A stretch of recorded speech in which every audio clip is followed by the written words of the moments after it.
Welcome to Mike Brown Barbecue. Today I'm going to show you how to cold smoke cheese on a 250-gallon offset smoker. Stay tuned. Alright folks, so it's currently about 25 degrees in southeast Texas, which means it's good weather to smoke some cheese. Cold smoke on that 250-gallon offset smoker. So I'm going to start with getting these all opened up and labeled. This right here is Colby Jack cheese. It's got a little bit of higher smoke temp than mild cheddar and sharp cheddar does, so it's a good one to smoke with. And what I'm going to do is take my knife right here and try to carve CS in it.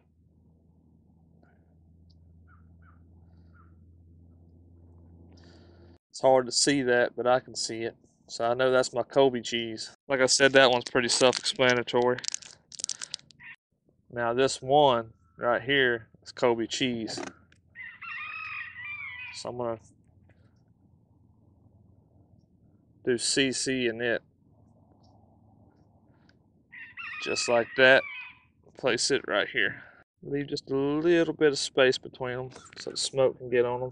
I'm putting these right here on this cooling rack to give me enough room to do it all. This right here is Monterey Jack. I am going to label it.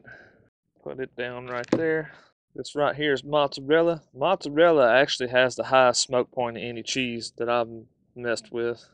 So I'm just going to put a big M on that one for mozzarella and a Z. That way we know what that is. Probably really can't see that on camera. I apologize for that. That dude go right there. And this one right here is medium cheddar. I've got to label this one because it looks like some of my other ones.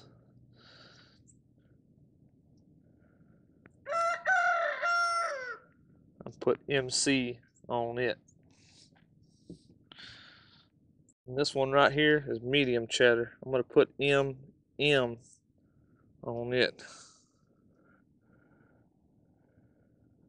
with an E, so I know that it's medium cheddar. And this one right here is sharp cheddar, so I'm going to put an S and a C on it. Just like that. Put it right there. Alright folks, so there we go. We got 8 different kinds of cheese. I've actually got 2 of each, so I'm going to go ahead and get these other ones put on here right quick, and then we'll get these loaded on the pit. Cheese is real simple, easy to smoke. Some cheeses can get a little hotter than others. From what I found is yellow cheddars melt quicker, so you really don't want to get your smoker over 125 with these, or they'll start to break down. Your white cheddars are a little bit more forgiving. I've actually smoked some pepper jack and mozzarella and some of these white cheddars at about 150 and 175, and they held up. Just a little educational fun fact for you guys. So I'm gonna go ahead and get these other ones opened up and labeled up. Next time you see these will be when we put them on the pit. Alright, so I got these on the pit. I kind of miscounted and thought I grabbed 2 mozzarellas, but I actually grabbed another Monterey Jack, so I don't have 2 of each, but I've got 14 blocks of cheese right there that I'm going to cold smoke. If you're going to do this, might as well go all out. I'm putting it on this wire rack to keep the bottom of it clean because my grates are really dirty. I need to clean this thing. And I'm going to put it right there in the middle. I don't want to put it too far off over here to this side because a lot of your heat is going to come over and be exiting from right here to here. So this right here is a little bit of a colder spot. I'm going to try my best not to get this fire over 120 degrees. If I get over 120 degrees, all that yellow cheese will start to melt and fall through the rack, and I don't want that. So I'm going to show you how I'm going to combat that here in a minute. So let's go ahead and get this shut down. All the ice is just now melted off of the pit. It was ice over. And let's go build us a little bitty cold smoke fire, folks. So what I got here is a burnt down real good half chimney of charcoal. I want it burnt down real good. You don't need a big fire. I'm going to go right there close by the door. And then all I'm going to do is I cut one of my dense red oak logs in half. It's going to put out some good, nice, dirty smoke for this cold smoke. Typically my cheese, I like to cold smoke it for anywhere from 2 to 3 hours. We'll assess it as we go. But we'll put this dude right here in the middle of that little bitty coal bed, and it's just going to sit there and smolder. Like I said, we're going to keep our temps down below 120 and let this cheese smoke in all that cold smoke, and it's going to be good. So I'm going to shut this down, leave it open about an inch, and let that cold smoke draft up through there and do its thing, flavor that cheese. We'll check on that cheese here in about an hour. It'll take probably about 2 hours for that little bitty piece of wood to burn down right there. So I'll keep you guys updated, and then I'll show you the secret to even getting more smoke out of your cheese after you're done smoking. Next time you guys see me, when we check on this cheese. Alright folks, so about an hour's passed. I'm going to check on this little bitty fire. My little bitty coals are burning up. It's still smoking real good, but I know if I don't take care of this now, I'm going to fight it later. So what I'm going to do is go on here, throw some little splits on, some little kindling down on my coals.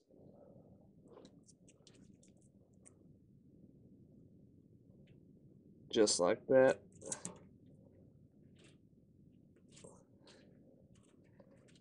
And I'm going to turn this dude sideways just like that and get this going a little bit better. And we'll give it a little blow.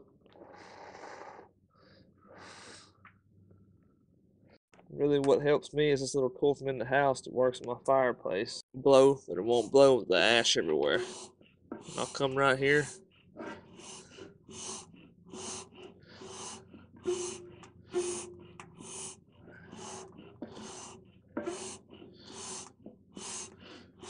Just give it a little blow.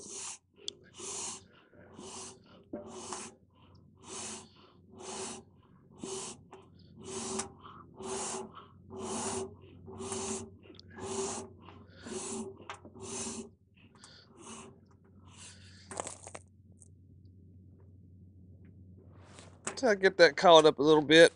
And that'll kind of replenish my little coal bed there for a minute. Help burn that piece of dense wood. So I like what that's doing. I'm going to close this down.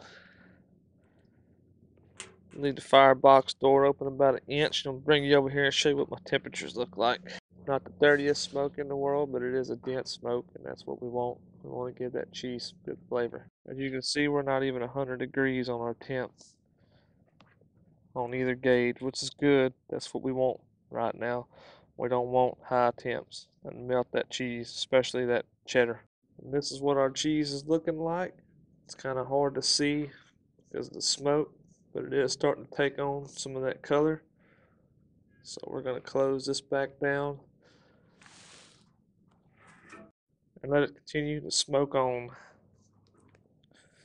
And the next time you guys see me, we'll be at the 2-hour mark. We put some more kindling on that fire and check on this cheese, see if we like it. Alright folks, so we're officially at our 2-hour mark. Our little log in here, it's just about burned up. So now what we're going to do next is I'm going to put this log right here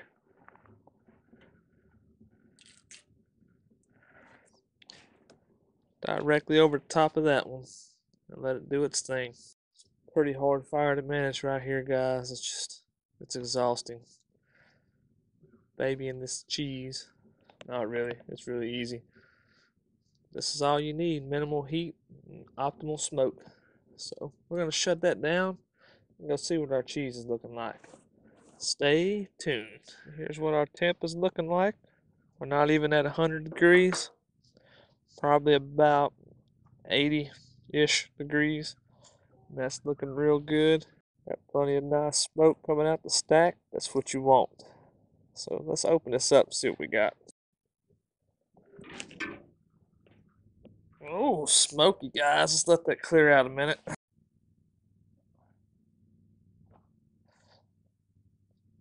So you can see our pepper jack starting to get some good color to it. It's taking some smoke in. Same thing with our Monterey Jack here. It's looking real nice. You can actually see the letters I carved in there earlier.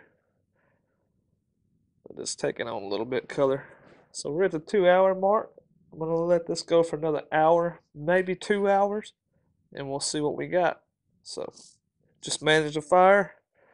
We're holding a low temp on our cheese. We've got a real smoky fire going. That's what you want to get that smoke flavor down in that cheese. So I'll bring you guys back here in another hour. All right, folks, bringing y'all in for a temperature update. 100 degrees exactly. That's good for smoking cheese. Now let's see what our cheese is looking like. It's looking nice. It's got some good color to it. One thing to check, especially on this yellow cheese, pick it up and make sure it ain't melting, which I know it's not melting because of the temp that we're smoking at. But it's all got some good color on it. I'm going to let it smoke for another hour. I'm going to let it go for another hour and soak some more smoke up. And then we'll take it off and vac seal it. I do need to put another little split on the fire, so I'll bring you guys back for that. 3 hour mark, folks. That's what we're looking like. Best thing to do with this is take your time, baby it. Don't get your heat too hot, and you'll turn out a good product in the end. So let's close this down and we'll get our fire managed. Stay tuned. Alright, folks. So you can see the log that we had underneath there is burnt down. I'm going to just turn this little dude off to the side.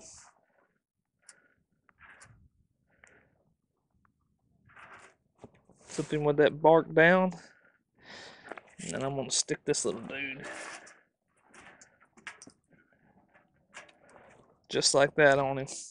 And that right there will help me finish out this cold smoke, give me plenty of smoke.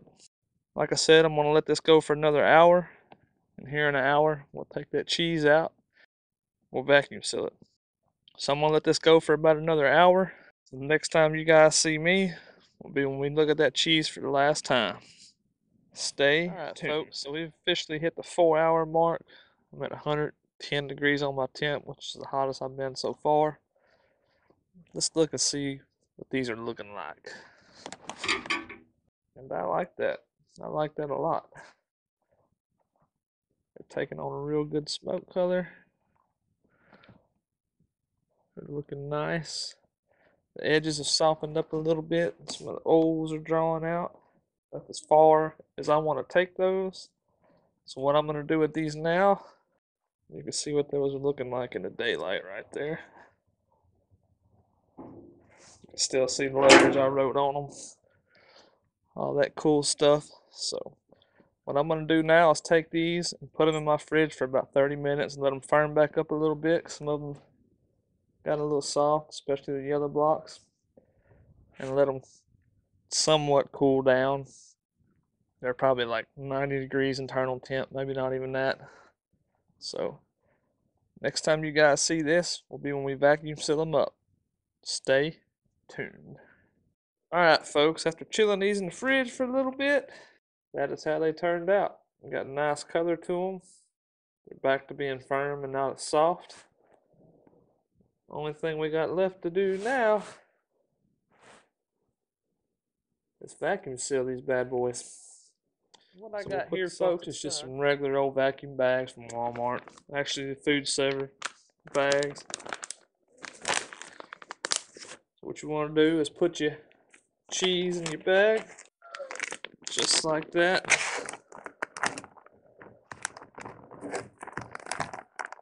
I like to vacuum only and get this as tight as I can.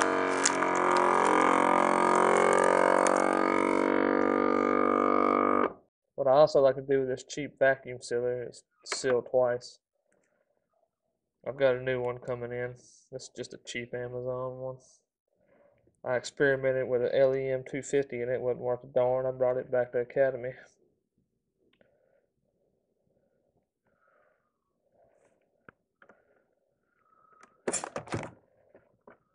So this one's a mozzarella right here. I can see it on there. So I'm going to write Moss and I'm going to put today's date. Now the secret to getting this even smokier than what it is to at least leave this vacuum sealed for 24 hours. That smoke kind of gets pulled into the cheese and it gets even better. But what I like to do is let it go for 7 days before I actually try it again. So let's get us another one done here. And this one here is our mild cheddar.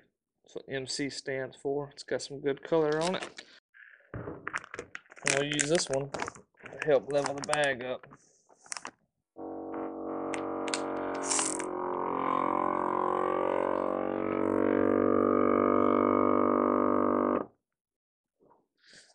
And this one is mild cheddar.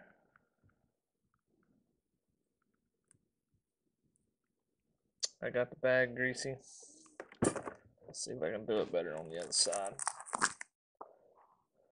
There you have it right there, folks. And like I said, leave this vacuum sealed up and you'll get a deeper smoker flavor in it before you cut it open. We got two of them done right here. So I'm going to go ahead and get the rest of these done. And then we'll talk about this here in just a minute. Stay tuned. Alright guys, so smoking your cheese, that's easy. Smoking your cheese is good. Get you. That's pepper jack, that's sharp cheddar. We did 8 different kinds of cheeses. Now you could take this cheese and you can put it in whatever you want. You can put it in macaroni, you can snack on it, you can do all kinds of stuff. It's easy. It's easy to do on a 250-gallon pit when it's cold outside. So I encourage everybody to smoke your own cheese because it's easy. It's easier to do it on an offset than it is on a pellet smoker, in my opinion. So we'll go through a recap of the cook. So we built a real small fire. We never got the temp over 100 degrees. We cold smoked this for about 4 hours, maybe a little bit over. And I didn't even burn through 2 logs in that time doing that because I cut the logs in chunks. You got to start with a real small coal bed and feed a little kindling to it every now and again to keep it going, and just keep that cold smoke pumping through there. But it gives that cheese a real good flavor. And like I said, at least leave this vacuum sealed for about 24 hours before you cut into it.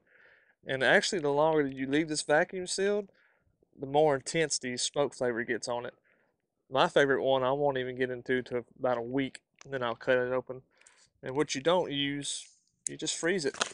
Break it out later on. I did 14 total blocks, 8 different kinds of cheeses.